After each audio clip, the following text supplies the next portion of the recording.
In today's video, we're focusing on a progression I hear a lot in church. It's 7-3, 6, minor 5, 1, 4. And I'm going to share with you 5 ideas that you need to know in order to sound more full and advanced. In our example, in the key of C major, the chords are B minor 11, E7 sharp 9, A minor 7, G minor 7, C7, and F major 7. The key is to make the transition seamless. Let each chord naturally flow into the next, almost like a conversation.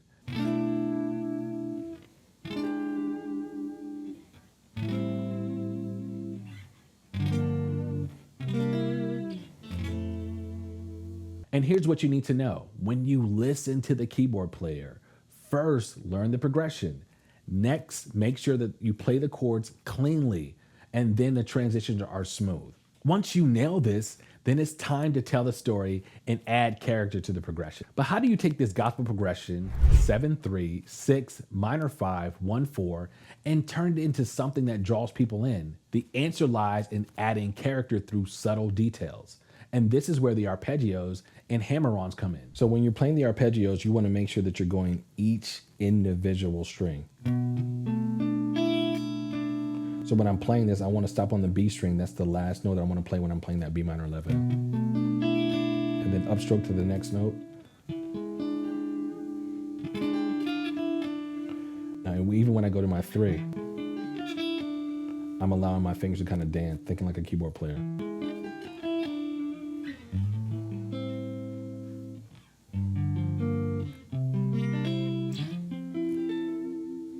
Now I want to start thinking about incorporating hammer-ons.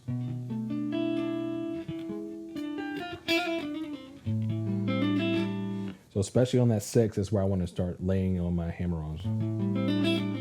We want to practice being intentional about playing each individual string. So when I'm playing these, especially when I go down to my minor 5,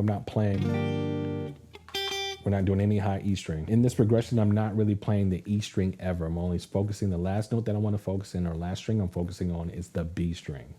Remember, we're mimicking a keyboard player. These techniques give your gospel progression a voice.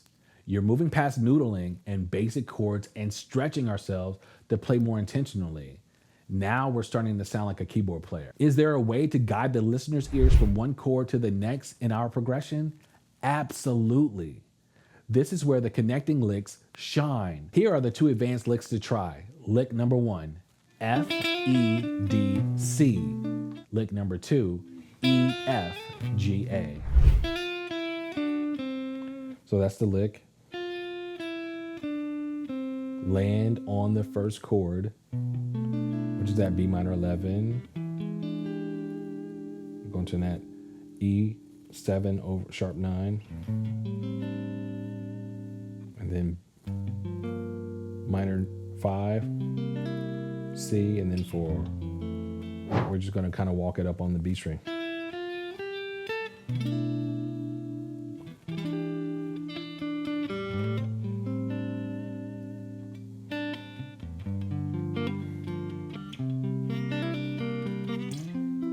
Now, while this is one way to move from one chord to the next, there's still more that we can do to make our progression feel even more intentional and connected. How can we create a sense of movement between the chords, making the progression feel like it's going somewhere without overloading it? The solution is to use passing chords.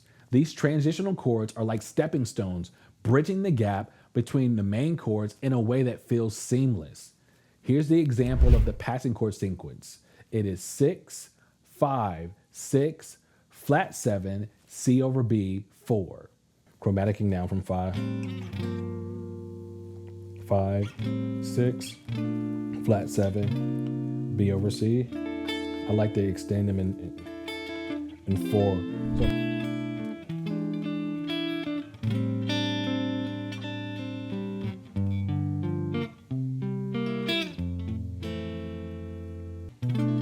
that B minor 11, the Jimi Hendrix chord. When we get to that 6, we're going to chromatic down. Play it, and then we're going to walk down.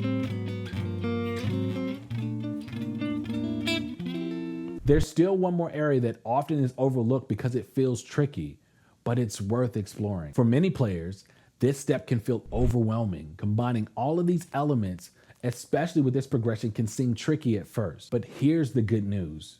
You don't have to perfect it right away. Start small. Experiment with 1 or 2 techniques at a time. Play slowly. Focus in on how each element feels and let your instincts guide you. As you practice, it will become more natural. So when I'm getting ready to first approach this chord progression, I want to start simple and kind of build to let the listener hear the magic, if you will, that I can kind of create as I'm playing it. So I want to start out just kind of arpeggiating. And if I have a whammy, I definitely want to use that whammy to kind of set it up. Now when I get ready to come into the next time, I'll use that lick.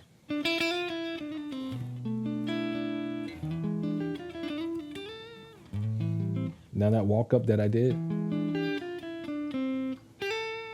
now I'm gonna do my passing chord.